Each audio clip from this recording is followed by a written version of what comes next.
Hey, so I've just finished reading Mohsin Hamid's How to Get Filthy Rich in Rising Asia. Now, this book is one of the most interesting books I've ever read because it's a unique cross between narrative fiction and self-help. And Hamid uses this creative concept of making the reader the protagonist of the story by using the second person.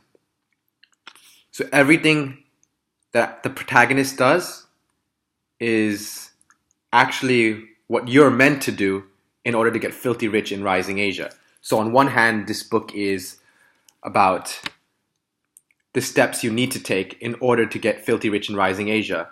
And therefore, all the chapters are named after specific steps, such as get an education, never fall in love, learn from a master. These are all steps, stereotypical steps that you would find in any other self-help book to fulfill the demands of the reader and to honor what's written on the title.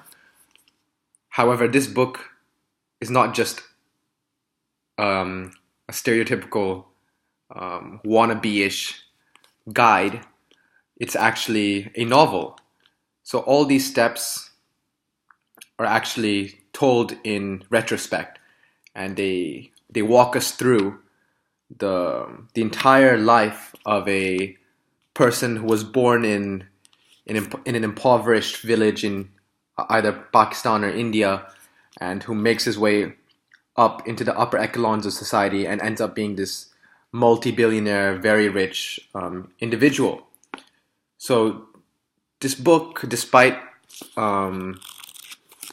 its modest size of only 220 or so pages, is actually an epic in many ways, and it walks us through the entire life story of a person. And the way it does this is through a minimalist style, much like what you'd find in Hemingway's short stories. So what Hamid does geniusly is let the details tell the story. And by doing this, he adds so much depth to these characters that we don't even see throughout the story. Because the only character that we really see throughout the story is the main character, which is the reader, him or herself. But the other characters that come and go throughout the story, each time they reappear, the changes in their character are so, they're visible, they're so profound because of his clever use of detail. And you really get the sense of modernism, of globalization, of migration, of increasingly urban Pakistan or India. And I'm going to say it's Pakistan because I'm half Pakistani. And you really get that Slumdog Millionaire vibe throughout reading this novel. And so it was just it was a joy to read. And my interpretation of the ending, I'm not going to spoil it here, but my interpretation of the ending is that the narrator and us, by the end of the story, by the end of the self-help book or the story of the individual, his entire biography, we are all asked to confront our deepest fear, which is the end of life, the finiteness of everything.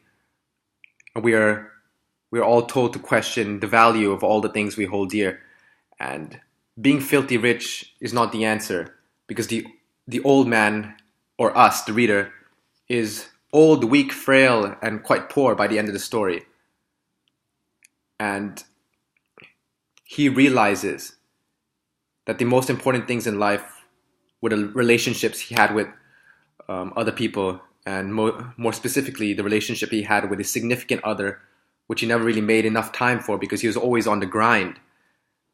And because he was always on the grind, he didn't make time for the one thing that his heart really wanted, and the one thing that was always there for him, but because of the ego, because of money and the pursuit of profit, he kind of had to turn a blind eye towards his heart's strongest desire.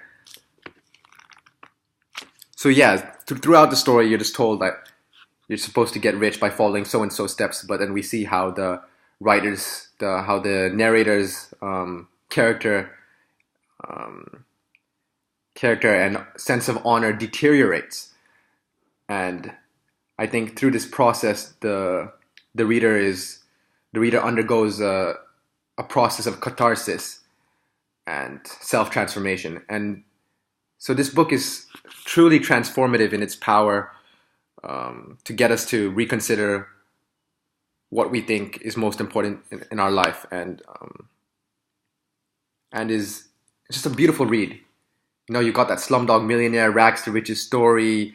You got that all that business terminology in there. It's like a thriller. It was a really fun read, and I encourage all of you to read it and let me know what you think. I'll be back again with another book.